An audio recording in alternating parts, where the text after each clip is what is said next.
Elena Torres stared at the stack of overdue medical bills spread across her tiny kitchen table, her hands trembling as she calculated the impossible sum. $28,000. Her mother's cancer treatment had drained every penny she'd saved from her 3 jobs, morning shifts at the coffee shop, afternoon art classes at the community center, and evening waitressing at Romano's. Even with insurance, the experimental treatment Dr. Martinez recommended was crushing them financially. Her phone buzzed with yet another call from a debt collector. She let it go to voicemail, just like the previous 15 calls that week. The walls of her cramped studio apartment seemed to close in around her as she buried her face in her hands, fighting back tears that threatened to fall. A soft knock interrupted her despair. "Mija, you have a visitor." Her elderly neighbor, Mrs. Rodriguez, called through the door. Elena quickly wiped her eyes and opened it to find a woman in an expensive navy suit standing in the hallway, looking distinctly out of place in the modest building. "Miss Torres? I'm Patricia Westbrook from Elite Companion Services," the woman said, extending a business card with gold lettering. "I have a proposition that might interest you." Elena's first instinct was to close the door. She'd heard of escort services and wanted no part of it. But something in the woman's professional demeanor made her pause. "It's not what you think," Patricia said, reading Elena's expression. "This is a legitimate business arrangement. My client needs someone to accompany him to social functions. Think of it as professional dating. Desperate times called for desperate measures." Elena invited her in, clearing art supplies from the only chair while Patricia explained the unusual offer. "The client is Adrian Blackwell, CEO of Blackwell Industries. Perhaps you've heard of him?" Elena shook her head. She didn't exactly move in billionaire circles. He's brilliant with technology but struggles in social situations. His board believes having a girlfriend would make him more relatable to investors and partners. The arrangement would be purely professional. Attend dinners, galas, business functions. You'd be compensated $50,000 for a 3-month contract. Elena's breath caught. $50,000 would cover her mother's treatment and then some. What exactly would I have to do? Accompany him to events, engage in light conversation, appear fond of each other. Nothing inappropriate, I assure you. Mr. Blackwell is a gentleman, if somewhat socially awkward. 2 days later, Elena found herself in the marble lobby of Blackwell Tower, her palms sweating as she rode the elevator to the 42nd floor. She'd borrowed her friend Jessica's best dress, a simple black number that looked elegant enough for the occasion. Adrian Blackwell's office was a study in minimalist luxury. Floor-to-ceiling windows offered a breathtaking view of the city, while expensive art adorned the walls. The man himself stood with his back to her, tall and lean in a perfectly tailored charcoal suit. When he turned around, Elena was struck by his intense green eyes behind wire-rimmed glasses. His dark hair was slightly disheveled, as if he'd been running his hands through it. He was handsome in an understated way, but there was something guarded about his expression. "Miss Torres?" His voice was deep but careful, each word precisely chosen. "Thank you for coming." He gestured for her to sit across from his desk, then seemed unsure whether he should sit or remain standing. Finally, he perched on the edge of his chair, maintaining careful distance. "Patricia explained the arrangement?" he asked. Elena nodded, studying his face. Despite his wealth and power, there was something almost vulnerable about him. "I should be clear about expectations," Adrian continued, his tone businesslike. "Public displays of affection will be minimal, perhaps holding hands, the occasional touch on the arm. We'll need a believable backstory about how we met. I prepared some notes about my interests and background that you should memorize." He slid a folder across the desk. Elena opened it to find typed pages detailing everything from his favorite restaurants to his educational background. "This is very thorough," she said. A slight flush colored his cheeks. "I prefer to be prepared. Social interactions don't come naturally to me." For the next hour, they rehearsed their fictional meeting story. She was an art teacher he'd met at a gallery opening. Adrian was stiff, reciting facts like he was delivering a business presentation. "You need to relax," Elena said gently. People will see right through this if you're so formal. I don't know how to be anything else, he admitted, a crack appearing in his composed facade. Something in his voice made Elena's heart soften. Beneath the billionaire exterior was a lonely man who'd likely never experienced genuine connection. Just be yourself, she suggested.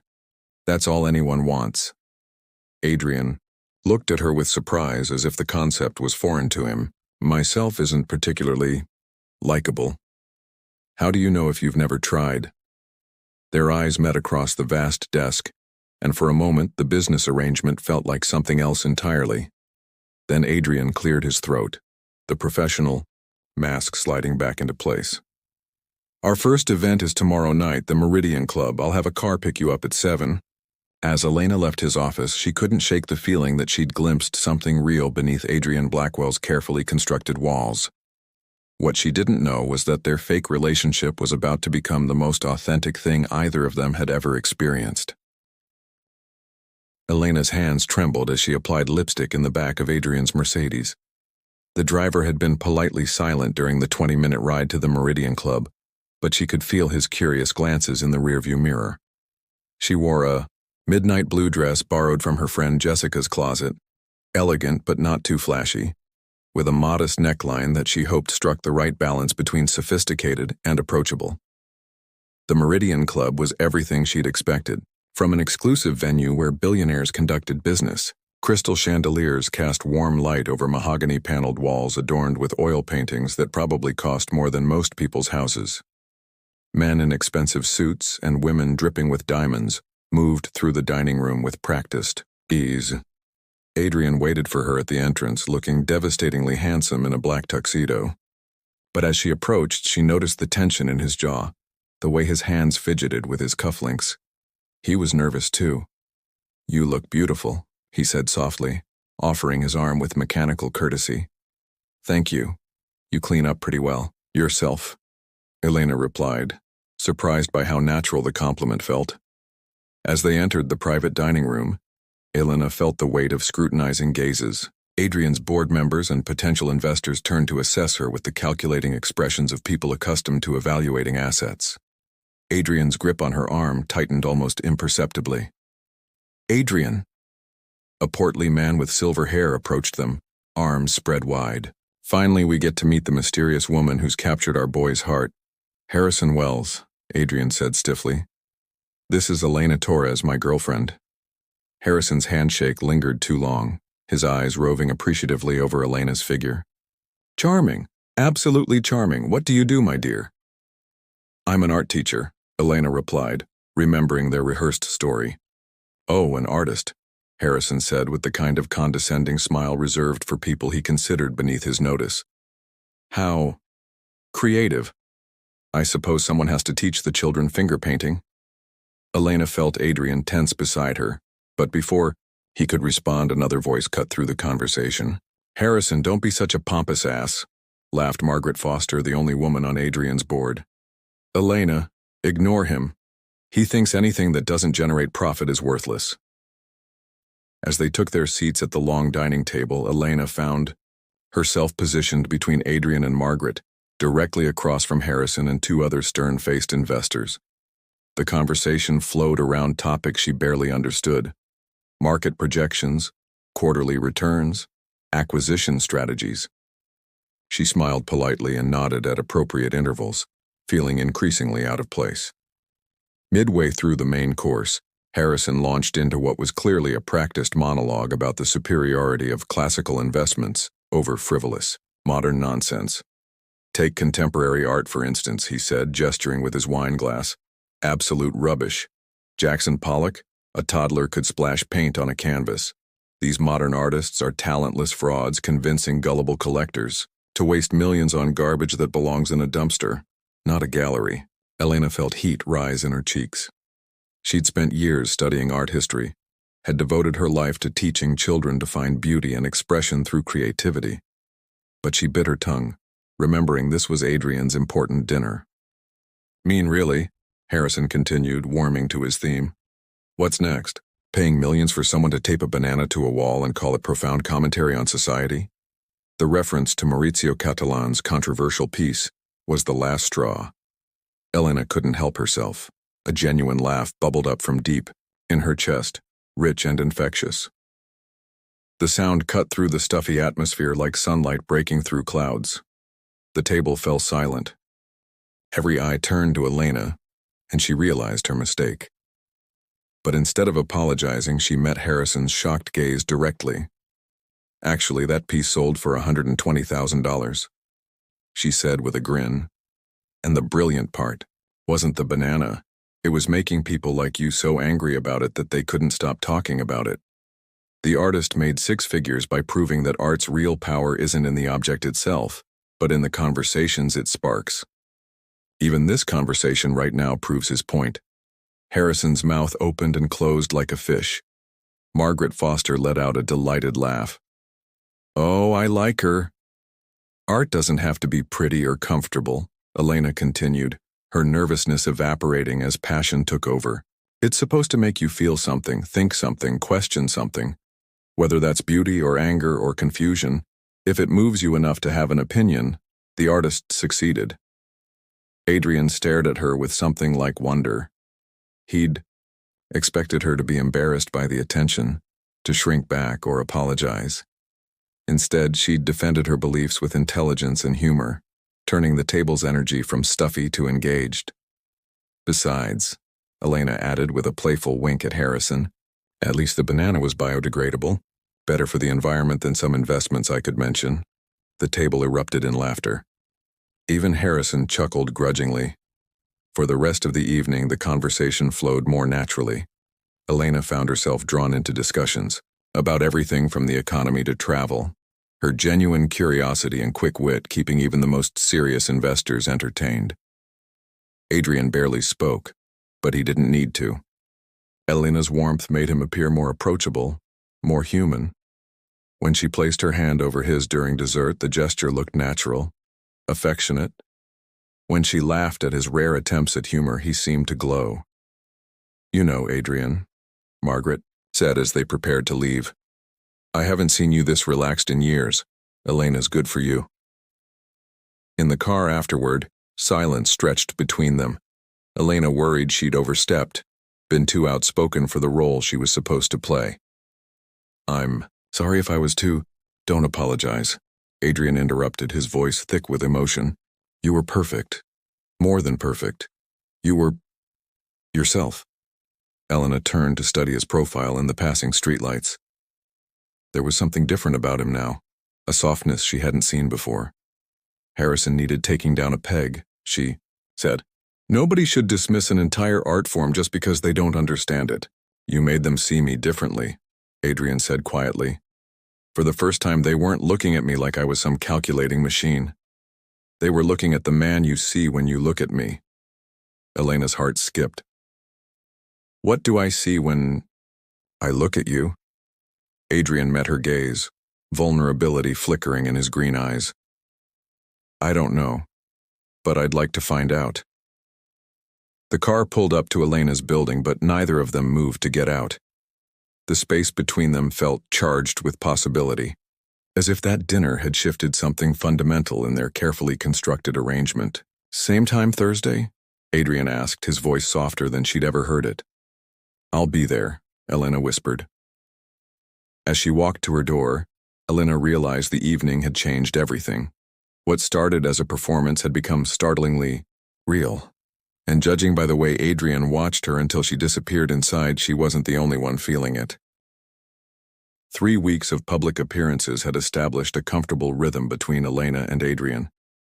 The Metropolitan Opera, a gallery opening for emerging artists, a charity auction. Each event seemed to bring them closer, their practiced affection, feeling less practiced and more genuine with each passing day. "Would you like to come up?" Adrian asked after their latest function, a tech conference where Elena had charmed a room full of venture capitalists, "to practice our story for next week's gala." Elena knew it was an excuse. They both did.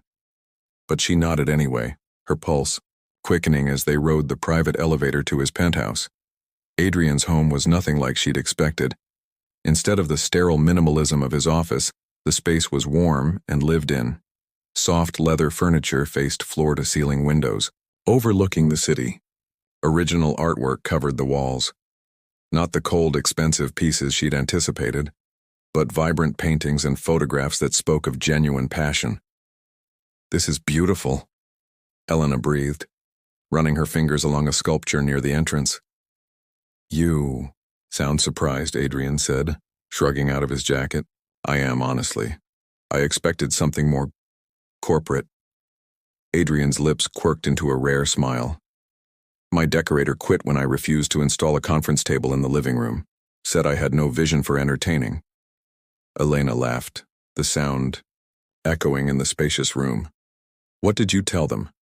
That if someone doesn't like my home, they don't need to be in it." There was something profound in that simple statement. A man who'd built his public spaces to meet others' expectations, but kept his private world sacred. Elena felt honored to be there. "Would you like some wine?" Adrian asked, already moving toward an impressive collection. "I have a bottle of Chateau Margaux from 1982. "I have no idea what that means, but it sounds expensive," Elena said, settling onto the couch.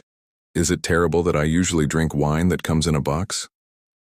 Adrian paused, bottle in hand, and looked at her with genuine delight. "It's refreshing. Most people pretend to know about wine even when they don't." As he poured 2 glasses, Elena noticed framed photographs on a side table. Adrian with an elderly woman who shared his green eyes, both of them laughing at something off camera. "Your mother?" she asked gently. Adrian's expression softened. "Grandmother. She raised me after my parents died in a car accident when I was 12. I'm sorry, she looks lovely."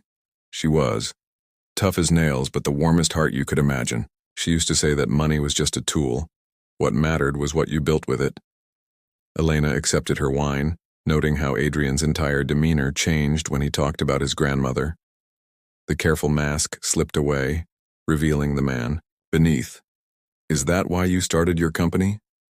"Partially. I wanted to create something that would help people, not just generate profit.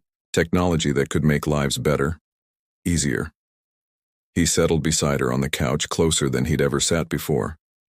"Grandmother lived to see the company go public, but she died 2 years later. That must have been devastating." Adrian nodded, staring into his wine. "She was the last person who loved me for who I was, not what I could do for them. After she died, I threw myself into work, built walls. It was safer." Elena's heart ached for him. She could picture a young Adrian, brilliant but lonely, using success as armor against a world that seemed to value only what he could provide. "You mentioned your mother's illness," Adrian said, changing the subject. "How is she doing?" Elena's throat tightened. She'd been so caught up in playing this role that she'd almost forgotten the desperate circumstances that brought her here. "Better, thanks to you. The treatment is working, but it's exhausting. She keeps asking about my mysterious boyfriend. I keep mentioning." "What do you tell her?" "That you're complicated but worth it." Their eyes met, and Elena realized she wasn't just talking about their arrangement anymore. Adrian seemed to realize it too, his gaze intensifying. "Elena," he said softly, setting down his wine glass. "I need you to know something. This isn't just pretend for me anymore." Elena's breath caught. She set down her own glass with trembling hands. "Adrian, I know this complicates everything. I know you're here because I'm paying you, and that makes this incredibly unfair to you. But I can't pretend I don't feel." Elena silenced him by placing her fingers against his lips. "You're not the only one." The admission hung between them. Like a bridge neither was sure they should cross. Adrian reached up, covering her hand with his, pressing her palm against his cheek. "I've never felt this way about anyone," he whispered. "I don't know how to navigate this." "Neither do I," Elena admitted. "But maybe we don't have to figure it all out right now." Adrian's other hand came up to cup her face, his thumb tracing her cheekbone. "You're so beautiful. Not just how you look, but who you are. Your laugh, your passion, the way you defend what you believe in." Elena's heart hammered against her ribs. Adrian, I know I'm not good at this. Social situations, relationships, showing affection. But with you, I want to try. I want to be the man you deserve. Elena leaned into his touch, overwhelmed by the vulnerability in his voice. You don't have to be anyone but yourself. That's all I've ever wanted. When their lips met, it was gentle at first, tentative, questioning. But as Elena responded, the kiss deepened, months of suppressed attraction finally finding expression. Adrian's arms came around her, pulling her closer, and Elena melted into his embrace. They broke apart, breathing heavily, foreheads resting against each other. This changes everything, Adrian murmured. I know, Elena whispered back. As they sat there in the soft lamplight, the city twinkling below them, both knew they'd crossed a line there was no going back from. What had started as a business arrangement had become something real. Something fragile and precious and terrifying. Elena curled into Adrian's side, his arms tightening around her. For the first time in either of their lives, they'd found someone who saw past the surface, past the money, past the desperation, to the person underneath. Stay, Adrian said quietly. Just stay. Elena looked up at him, seeing not the intimidating billionaire from that first meeting, but a man who'd been alone too long, who'd finally found someone worth tearing down his walls for. Okay, she whispered. I'll stay. The Montgomery Industries merger dinner was Adrian's most important business event of the year. Elena had spent the afternoon at a spa, Adrian's insistence, being pampered and prepared for what he called the sharks in Armani suits. She emerged, feeling beautiful but nervous, wearing a stunning emerald dress that complemented her olive skin tone and made her dark eyes sparkle. Adrian's reaction when she stepped out of the bedroom made the nerves worth it. His breath caught audibly, and for a long moment he simply stared at her as if seeing something miraculous. You're going to be the most beautiful woman in the room, he said, his voice rough with emotion. You're biased, Elena replied, but she blushed at the intensity in his gaze.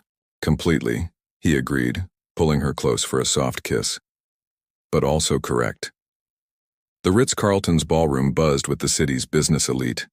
Elena recognized several faces from previous events, but tonight felt different, more charged, more important.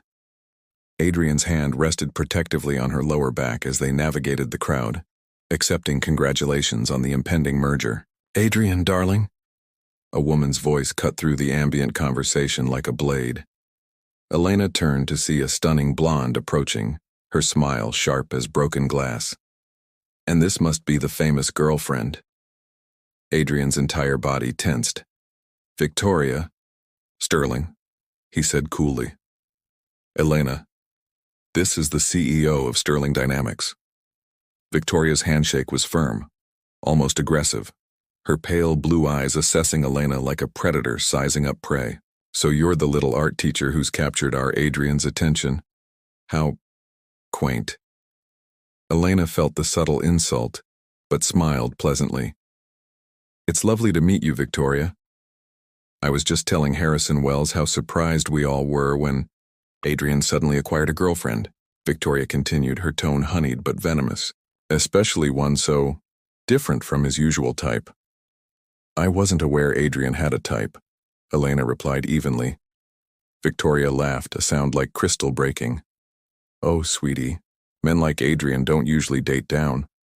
But I suppose everyone needs a hobby. Adrian stepped forward, his jaw clenched. That's enough, Victoria.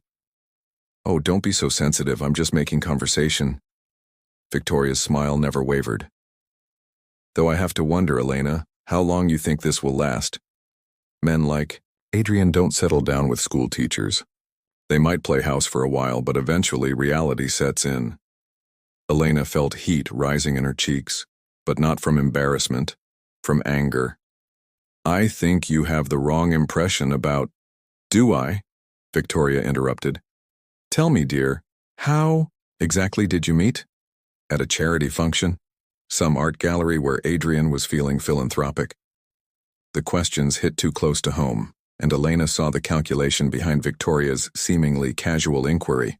This woman knew something, or at least suspected their relationship wasn't entirely genuine. Adrian's hand tightened on Elena's waist. Our personal life isn't up for discussion. Of course not, Victoria purred. I just think it's fascinating how love can bloom in the most transactional circumstances. The word transactional hit Elena like a slap. Victoria knew. Maybe not the details, but she understood that something about their relationship was arranged. If you'll excuse us, Adrian said tersely, beginning to guide Elena away. But Victoria wasn't finished.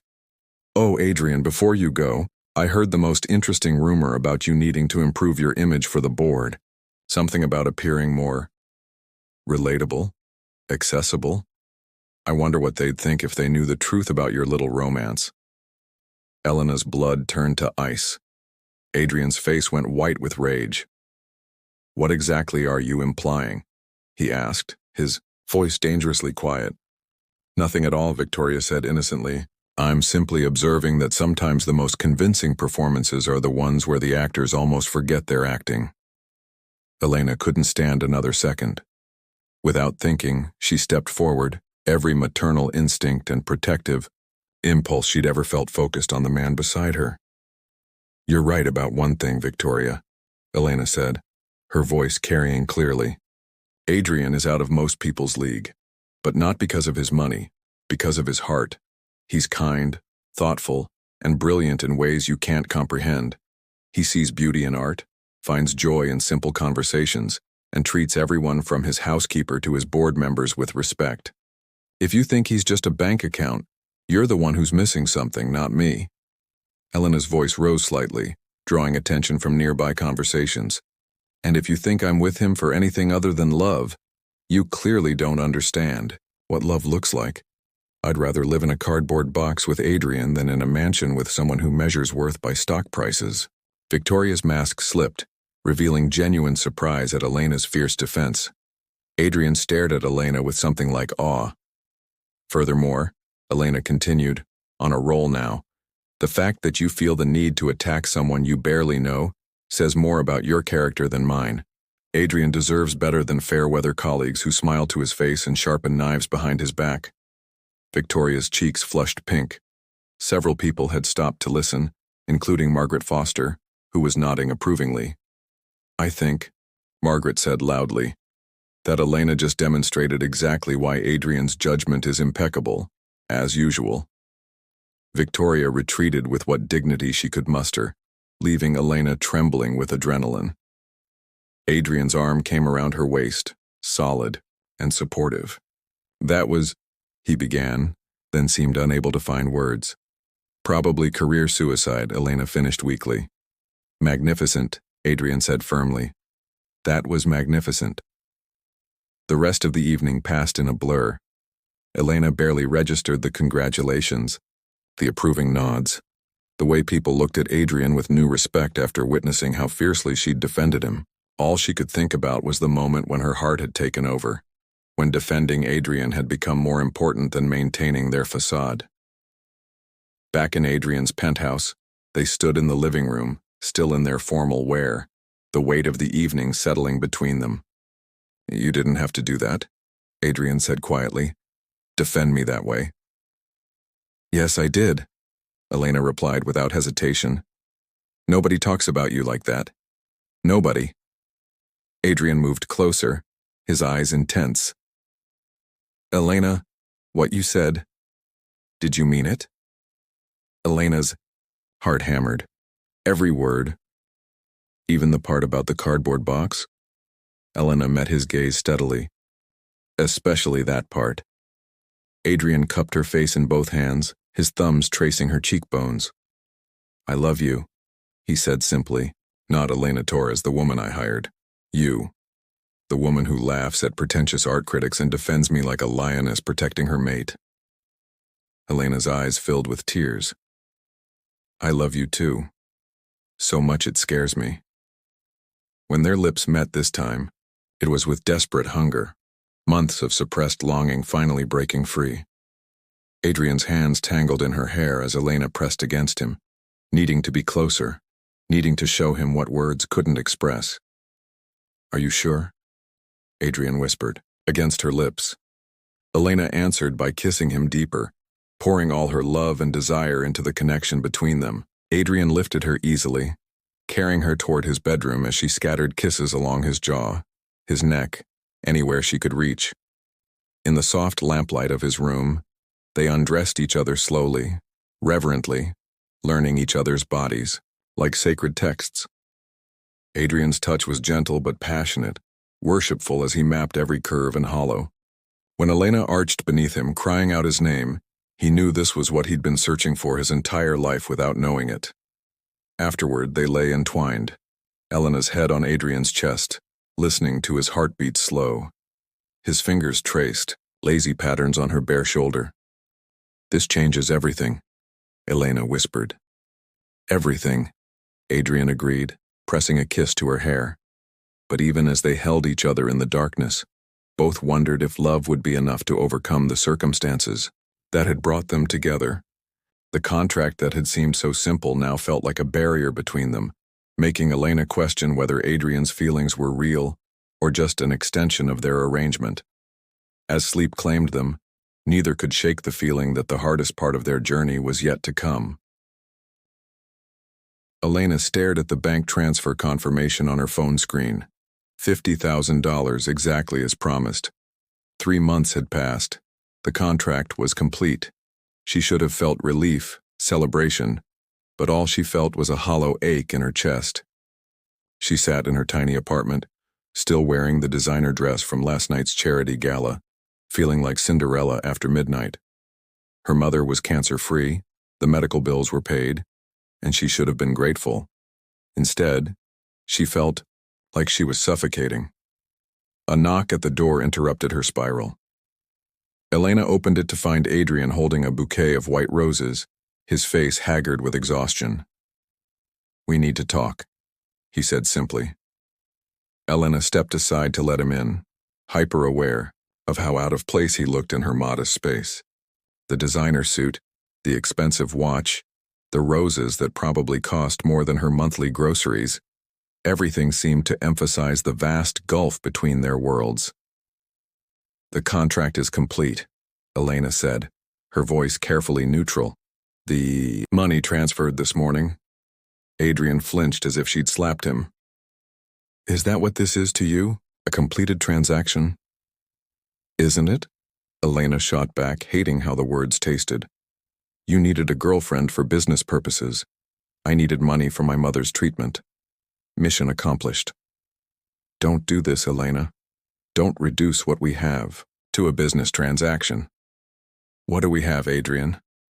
Elena's voice cracked. "Really? You hired me to play a role and maybe I played it too well. Maybe we both got caught up in the fantasy." Adrian set the roses on her small table and moved closer, his green eyes intense with emotion. "That's not what this is, and you know it. What happened between us, what we feel, that's real." "Is it?" Elena wrapped her arms around herself, suddenly cold despite the warm apartment.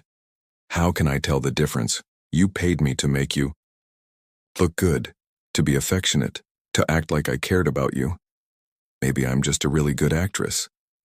And what about in my penthouse when no cameras were watching? What about when you defended me against Victoria? Was that acting too?" Elena's eyes filled with tears. "I don't know anymore. Everything's so tangled up. The money, the contract, the feelings. I can't separate what's real from what was just part of the job." Adrian ran a hand through his hair, frustration and pain warring in his expression. "Elena, I love you. Not the woman I hired, but you. The woman who laughs at art critics and teaches children to see beauty in the world. The woman who fights for what she believes in. But would you have loved me if we'd met any other way?" Elena asked quietly. "If I'd been just a struggling artist serving you coffee, would you have even noticed me?" The question hung between them like a chasm.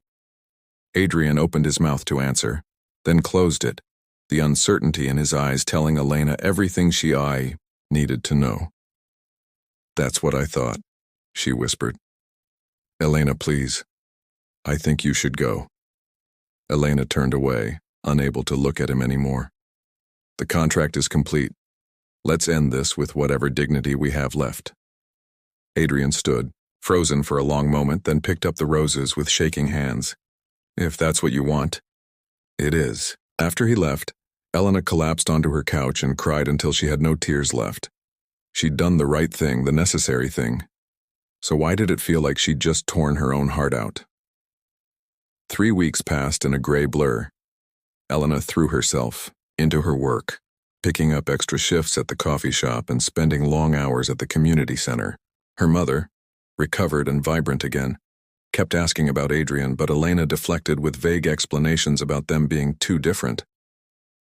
She was arranging a display case of student artwork when her phone rang. The number was unfamiliar.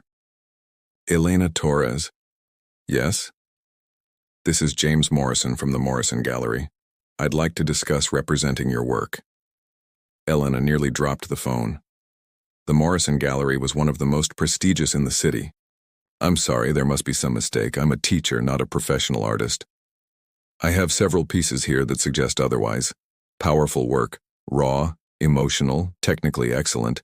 The anonymous donor who arranged this showing was quite insistent that I see your portfolio. Elena's heart stopped. Anonymous donor?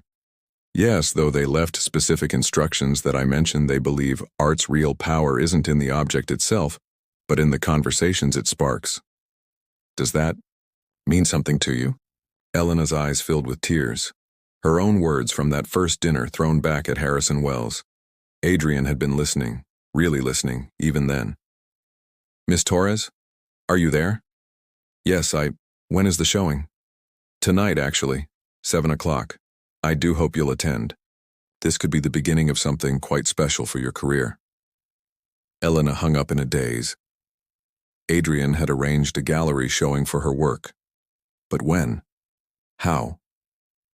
She spent the afternoon in a panic, borrowing a dress from Jessica and trying to process what this meant.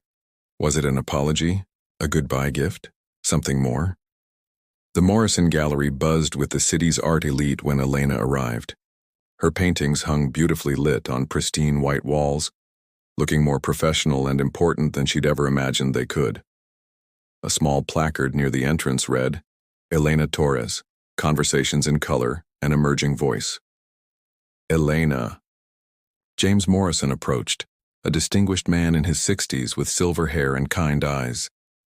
These pieces are extraordinary. The emotion, the technique. You have a rare gift. Elena moved through the gallery in a dream, watching strangers study her work, overhearing conversations about technique and emotional resonance. Several pieces already had red dots indicating sales. Excuse me, are you the artist? Elena turned, to find an elderly woman with twinkling eyes and Adrian's unmistakable cheekbones. Yes. Elena Torres. The woman's smile was radiant.